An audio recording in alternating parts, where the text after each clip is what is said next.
Hey, kia ora everyone, it's Chris Farhi here. So, weekly news video for New Zealand real estate.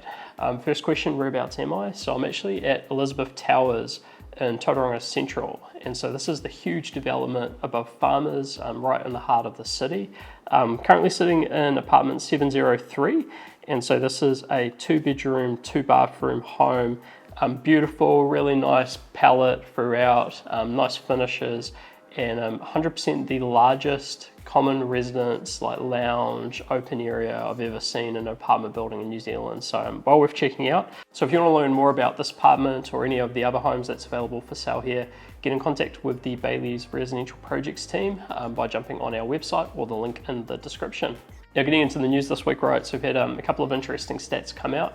The first was CPI inflation, and so Stats NZ released the March 2024 quarter data. This had annual inflation at 4%, which is good. It's come down from 4.7. Quarterly result was 0.6%. And so commentators have had mixed views about this. Most of the commentators have pointed out that the core inflation measure is a little bit higher than they were hoping, and that might mean that these higher interest rates stick around for that little bit longer to get that under control. Other commentators have pointed out that if you take the 0.6 quarterly result, times that by 4, it's like 2.4%, which is now within the target band. So yeah, interesting stat, and we'll have to wait and see over the next couple of months as to what that means for the market. Second is that Stats NZ's released an experimental data set which allows them to get a better sense of the homes that are actually constructed in New Zealand. So if you go through most of the stats, they'll be like building consent data, so that's approval to commence construction. But we've never really had good quality data on the code compliance certificates or the completion of housing, other than one or two of the councils like Auckland Council who publish stats reasonably regularly. And so Stats NZ's now released a new experimental data set which allows them to connect up building consent data to code compliance certificates. So that gives the approval to commence construction and then the actual completion. Now, if you look at this data, they've managed to do a few things. First is that they've got an average build time, which they've estimated at around 16 months, which is actually quite a long time to build housing in New Zealand.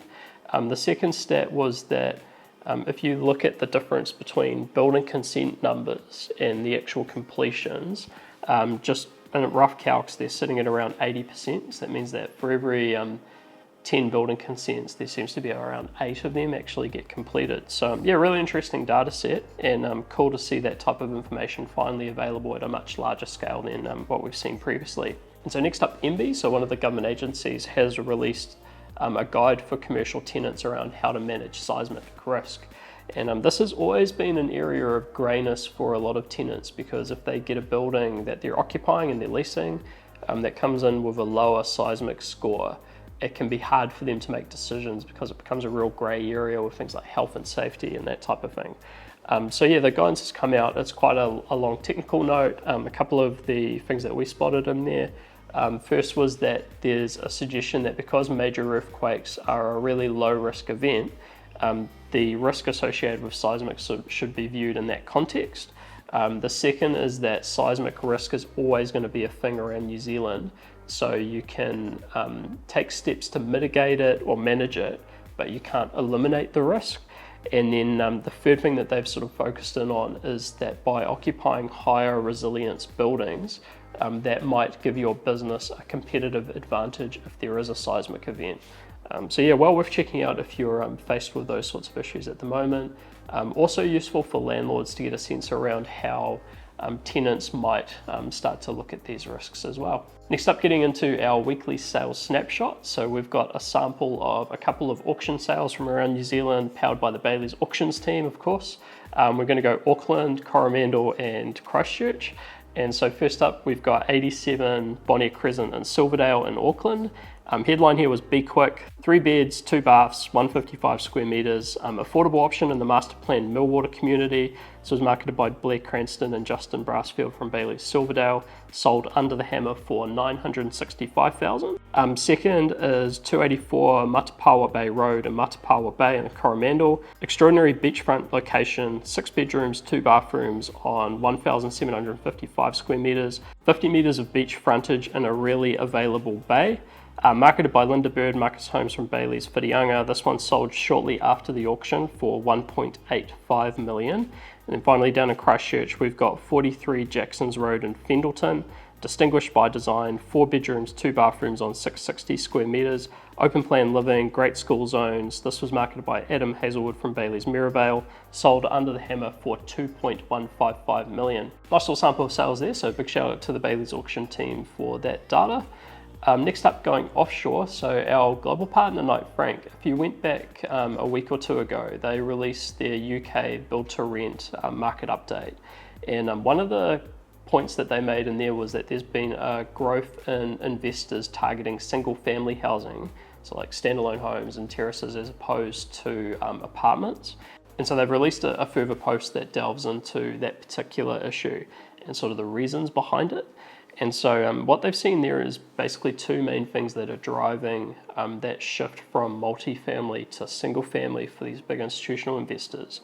That is tight rental market, so good growth, real low vacancies, ease of putting new tenants in, that type of thing, so tight rental market, and then also the availability of deals with major house builders.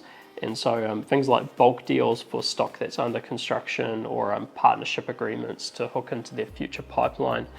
So that's quite an interesting thing. It's something that we haven't seen in New Zealand so far in that like emerging build to rent sector, where most of the properties, if not all, have been in that apartment space. But yeah, definitely overseas, we're seeing much more of a shift into single family housing. Then finally, to wrap up, we've got our property of the week. So first up, we've got 46 Lloyd Avenue in Mount Albert in Auckland. Park-like grandeur, 5 bedrooms, 4 bathrooms on 2,200 square metres. Prestigious position within Mount Albert's Golden Triangle. Grand home built by one of the early prominent families. If you want to learn more about this one, contact Sarah Liu from Bayleys Remuera. And finally, we've got this property right here, right? So we've got apartment 703 at Elizabeth Towers in Tauranga Central. So there's a 2 bedroom, 2 bathroom home, beautiful, gorgeous finishes, and by far the largest common residence amenities I've ever seen. Huge indoor area, lap pool, gardens, it's got all the bells and whistles. So if you want to learn more about this apartment or any of the other homes that's available for sale at Elizabeth Towers, get in contact with the Bayleys Residential Projects team. With that said, we'll wrap this video up here. So a massive thanks to the developer and the Bayleys Residential Projects team for hosting me today at Elizabeth Towers. It's been stunning, such a cool project. And yeah, we'll see you next week.